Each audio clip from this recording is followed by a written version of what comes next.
আসসালামু আলাইকুম রহমতুল্লাহ নহমাদহু ওয়া নুসাল্লি আলা রাসূলিহিল কারীম আম্মা বাদ।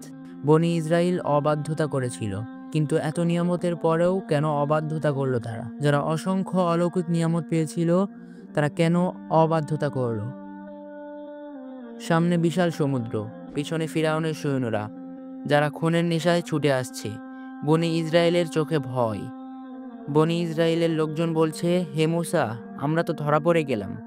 মূসা আলাইহিসসালাম বললেন, কখনো না, আমার রব আমার সঙ্গে আছেন। তিনি লাঠি ছুড়লেন। কি ঘটল? সমুদ্র দুই ভাগ হয়ে গেল।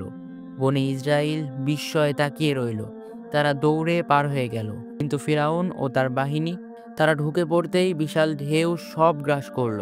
ফিরআউন শেষ মুহূর্তে বলল, আমি বিশ্বাস করি, আমি মূসার রবের প্রতি ঈমান আনলাম।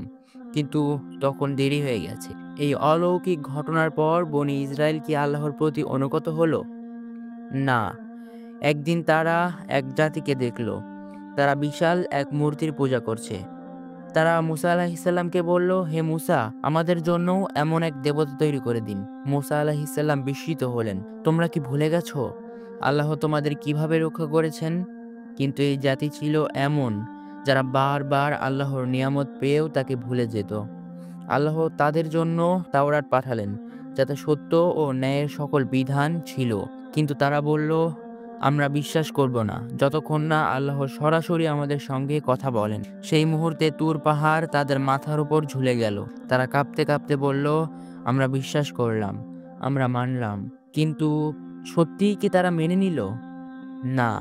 আল্লাহ তাদের জন্য আকাশ থেকে খাবার নামালেন। প্রতিদিন তাদের জন্য খাবার আসতো আকাশ থেকে। খাবারগুলো ছিল মান্না ও সালওয়া, যা কোনো কষ্ট ছাড়াই পাওয়া যেত। কিন্তু এখানেও তারা অবাধ্যতা করল। আল্লাহ বললেন, তোমরা কি উত্তম বস্তু ছেড়ে নিম্নমানের কিছু চাও? কিন্তু এটাই ছিল তাদের স্বভাব।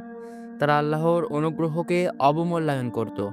একদিন আল্লাহ বললেন, তোমরা এই শহরে প্রবেশ করো, তোমাদের কোনো যুদ্ধ করতে হবে না। কিন্তু তারা বলল, না, সেখানে শক্তিশালী জাতি আছে, আমরা সেখানে যাব না। তারা এতটাই স্পর্ধিত হয় যে তারা বলেছিল, হে মূসা, তুমি আর তোমার রব গিয়ে যুদ্ধ করো, আমরা এখানে বসে আছি। এই চরম অবাধ্যতার পরিণতি কি হলো? আল্লাহ তাদের 40 বছর মরুভূমিতে বন্দী রাখলেন। এক নতুন প্রজন্মের সৃষ্টি হলো। আপনার কি মনে হয় না আজকের বিশ্বেও আমরা বনি ইসরায়েলের মতন আচরণ করছি? আমরা কি বারবার আল্লাহর অনুগ্রহ ভুলে যাচ্ছি না? আপনার মতামত কমেন্টে জানান।